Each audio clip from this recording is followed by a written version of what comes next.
Hello everyone and welcome to the Frozen Run Extreme Speedrun tutorial.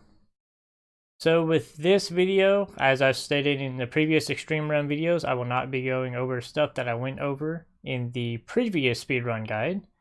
So after watching this video, if this is your first time watching one, and if you have some questions, go back and watch the first video. And if you still have questions, then come back here and leave a comment or contact me through Twitter or something like that.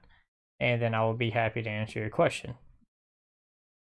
So there are a few things we're going to talk about in this video that I did not talk about in the last video, which includes a new route that was found by J. James, is what they go by on YouTube, also known as Relisock on PlayStation Network. And they discovered this route which made a sub 36 time very possible. I do not get it in this video, but I'm going to show you about the route to take, and we're also going to talk about the glass boosting and how to more consistently hit that. So with that, I'm just going to go ahead and let the video play, and I will stop it at parts that I feel like need more explaining.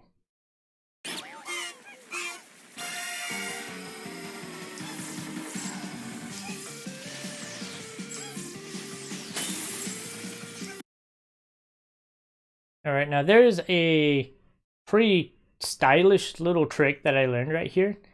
It's not more optimal than just doing the normal path, but it's something I like to do.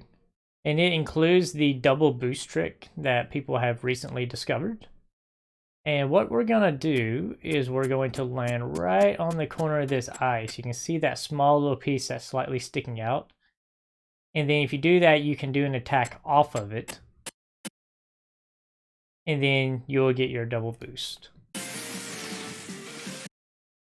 Like I said, it's not more optimal or anything, but it looks really cool.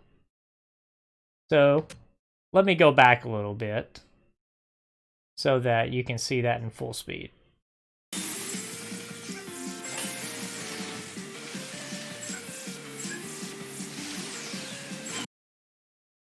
And here's where things really take a change. This is what cuts down your time to where you can get the sub 36. So instead of taking the normal path up to the metal plate up there, we're going to cut across here. And the reason this saves you more time is with the metal path, you're actually having to run on the outside. But with this, you get to cut to the inside and go straight toward the open door at the end of the waterways with the ice platforms. And this makes it so since you're going in a straight line, you just cut directly across.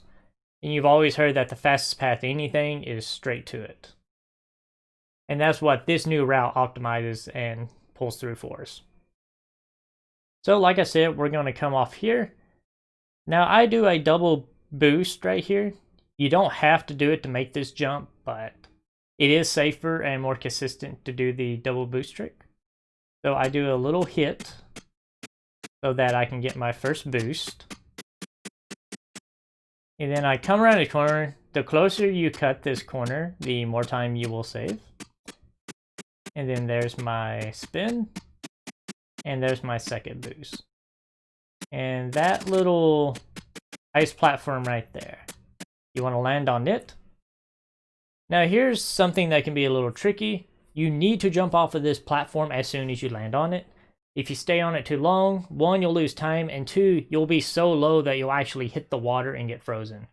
So as soon as you land on this, jump. So that you can get to this next ice platform right up here. And you do not need to do a spin to make it, you can just use regular boosters. And if you land closer to the right edge, it's a little more optimal. Just because the more you go to the left is the more outside you're going to be. And as you can see, where I am, I'm actually still not going directly toward that opening up ahead. So the more right you can land, which means the more straighter you're going toward your go, the more time you will save.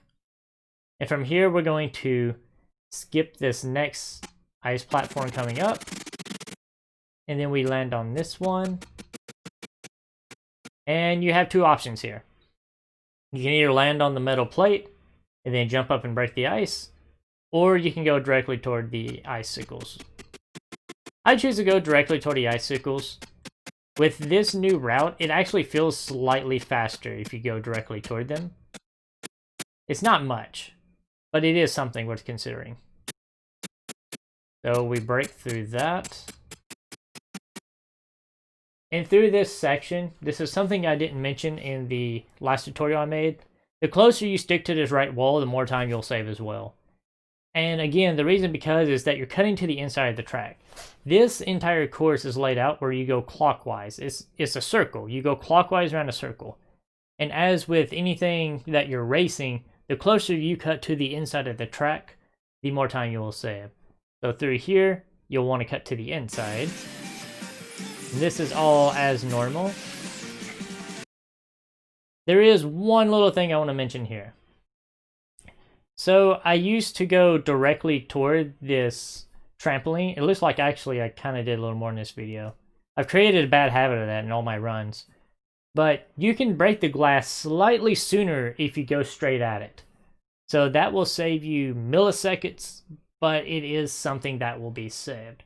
So that is something you should consider whenever you're trying to take this route. So yeah, I went straight toward the trampoline. Like I say, if you kind of go a little more straight, you can break the glass sooner, which is more optimal.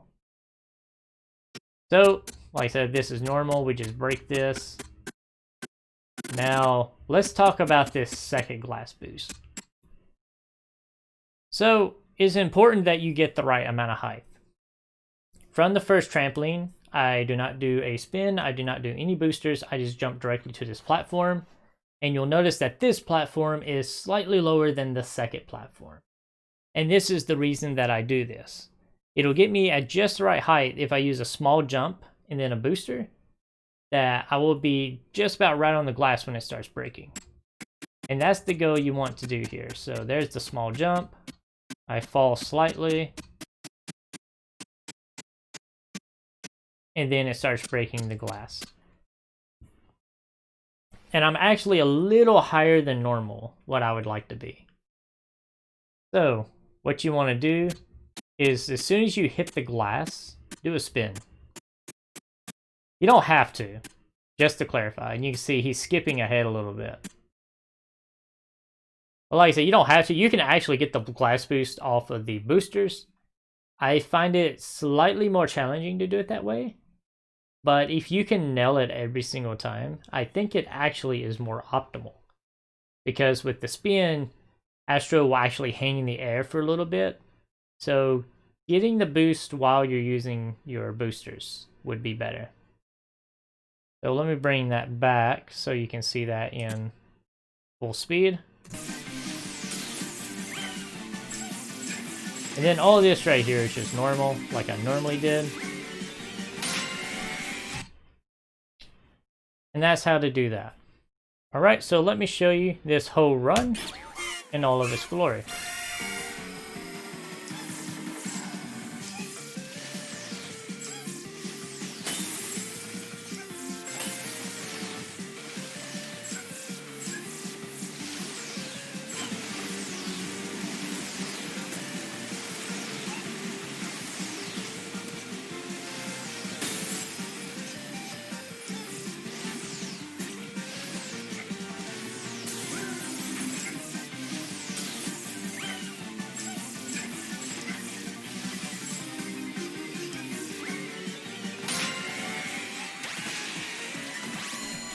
And that is my time at the time of this recording.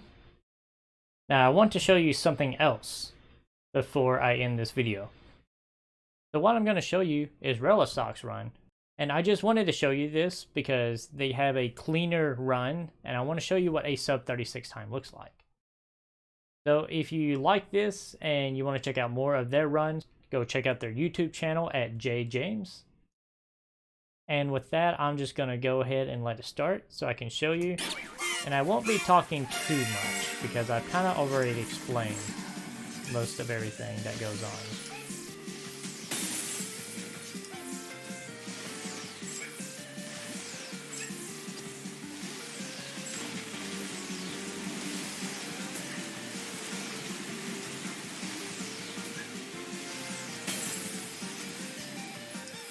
And here's the glass boost bar. So I was talking about, go forward and then to the right. You save more time, and this is a really good glass boost.